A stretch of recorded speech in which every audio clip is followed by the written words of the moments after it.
Harry depressed as people gradually abandoned his boring brand in favor of William. Prince Harry was back in the news this week after he held forth on the topic of internet misinformation at a conference in New York. It's something he feels he has been a constant victim of. It's a really important subject, the Daily Mail's royal editor Rebecca English tells Palace Confidential. But of course Harry just can't help himself, and it turned into one of his predictably boring and pedestrian diatribes about the media. However, she does believe that the move abroad suits the Duke. I worked with him for many years, and just by the look on his face and his demeanor, he clearly is a lot happier in the US with what he's doing there compared to what he was doing here, and good luck to him. It's just the constant jabs and the constant barbs which get people's backs up. Harry's message came in for skepticism from many in the press, including the Daily Mail's diary editor Richard Eden, who says, as always with Harry and Meghan, they say things that leave you very confused afterwards. He points out that very quickly the pair went from regular social media users to those who claimed to warn Jack Dorsey, the CEO of Twitter, that his platform was fomenting Trump supporters to take to Capitol Hill in Washington, D.C. in January.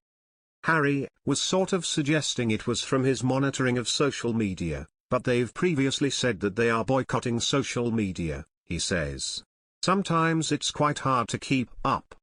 Historian and Palace panelist Dr. Tessa Dunlop agrees that they need to step back from social media. They are clearly spending way too long scrolling, she says.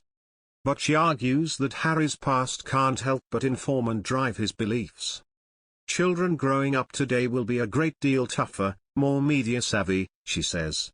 And Harry, if you look at his childhood, is informed by real pain, because there was no social media. I think what he sees is a snowball effect of what killed his mother, and subsequently, despite all his best efforts, grown even bigger, because of social media, and I think that's at the heart of it.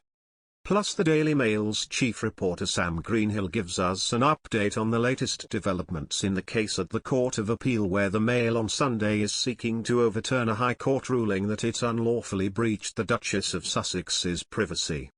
Meanwhile, on Remembrance Day we look at how the royal family have been marking the week's events, and we look back at the Queen's own service during the Second World War in the Auxiliary Territorial Services. A fellow ATS veteran, Barbara Wetherill, gives us a fascinating interview, telling her story and her view of the Queen's war efforts. Barbara is one of a number of fascinating subjects in Dr. Tessa Dunlop's new book, Army Girls, published by Headline and out now.